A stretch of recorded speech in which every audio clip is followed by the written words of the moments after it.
Hello viewers, 4DIYers here with another video for everyone. In this video here I'll be showing you how to replace the crankshaft sensor on a BMW M57 engine. This particular car I'm working with here today is a 2010 BMW 335d, however a similar procedure will apply to other vehicles equipped with the same engine. A faulty sensor can cause a lack of performance, poor fuel economy, rough idle, engine randomly stalling, no starts, and the tachometer not working while the engine is trying to be started. I do have a testing procedure video for this, so be sure to check that out in the future. You may be able to replace it with the engine cover in place, however with it removed you will have a better view with a little more room. It's best to have the vehicle elevated to go underneath, so drive it on ramps if possible. First is disconnecting the battery in the trunk. This uses a 10mm wrench. Only disconnect the negative terminal and tuck it off to the side. Next is removing the two side covers by the hood shocks. Simply pull out the tanks on each side and remove the covers. Remove the 6 8mm bolts holding down the cabin filter cover. Remove the two 8mm bolts on each side of the plastic cover going over the engine bay. Again, these are by the hood shocks. Remove the cabin filter cover assembly and place it somewhere safe. Here I'm using my OEM Tools 26052 magnetic foldable fastener trays. These come in a pack of 4, are collapsible for easy storage or to increase the storage depth, come in 4 colors, and can hold up to 2 pounds. A link to these will be included in the video description to Mobile Distributor Supply. Unclip the wire going across the engine bay.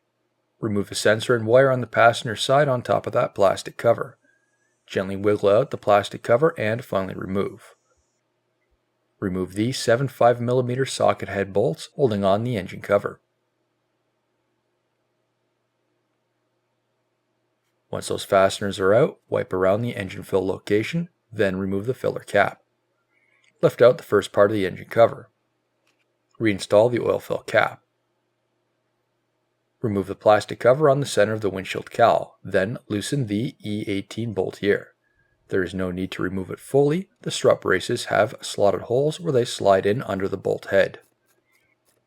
Using an E14 socket, remove the 2 bolts on each strut tower for the strut braces.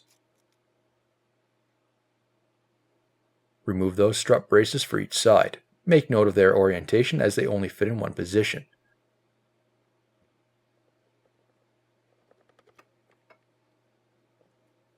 Remove the 3 10mm bolts holding on the center section of trim panel by the firewall. There is 2 styles of fasteners here. Make note of their location. Pull out that rubber gasket, then lift out the cover. You may need to pull up on the windshield cowl to help remove it. Here are the bolts for the starter. There are only 2, however, they can be hard to access. As mentioned earlier, it's best to have the car safely elevated first. I managed to get the car started and drive it up on ramps. Going underneath the car, remove the 8mm bolts holding on the belly pan under the driver's seat.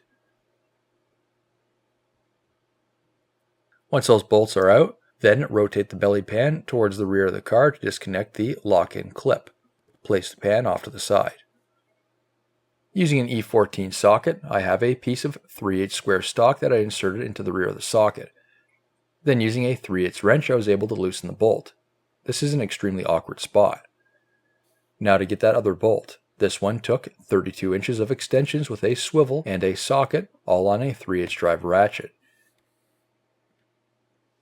Here you can see the setup. This will go alongside of the transmission and does involve getting underneath the vehicle and going back up into the engine bay to ensure that socket is fully seated.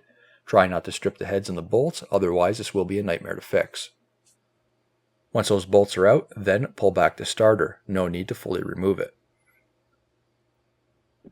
Now the sensor is fully exposed. Remove the 4mm socket head bolt either with a socket or Allen wrench. This is an encapsulated fastener, so it cannot be fully removed.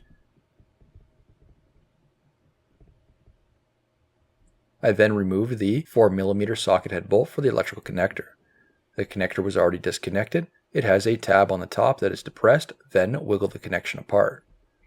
If you have a mechanic's magnet, this would be a good time to use it, as it's a tight space and you can easily lose a fastener. Now remove that sensor. Compare the old and new sensors to ensure they are the same. The new sensor didn't come with a bolt, so the old one needs to be removed. Continue to unscrew it. The retainer it sits in is threaded. Thread it into the new sensor. The old bracket for the electrical connector needs to be removed too. Use a hammer to unclip the old connector. You may need the assistance of a standard screwdriver as well. Install that bracket onto the new connector. Install that new sensor in place. You'll need to insert the sensor into the hole. Some wiggling may be needed. Make sure it is somewhat seated before installing that bolt. Finally, install the bolt and tighten. Now the starter can be put back into place. As you can see here, there is an alignment dowel on the bell housing for the starter. Once seated, then install the one bolt and snug it. Not fully tight just yet, as we need to install the other. Here's the other bolt being tightened using the variety of extensions and working under the car. I tried to access this bolt above using a different method, but no luck. Install the electrical connector bracket. This can be accessed while the starter is in place. Then plug in the electrical connector.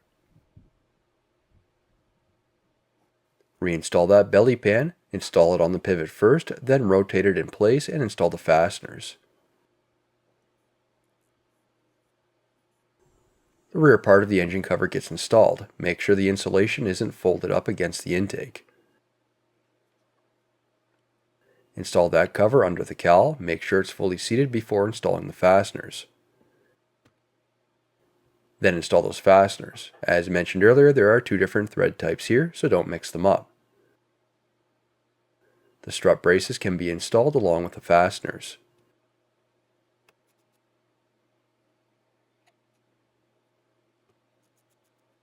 Install the engine cover along with the fasteners.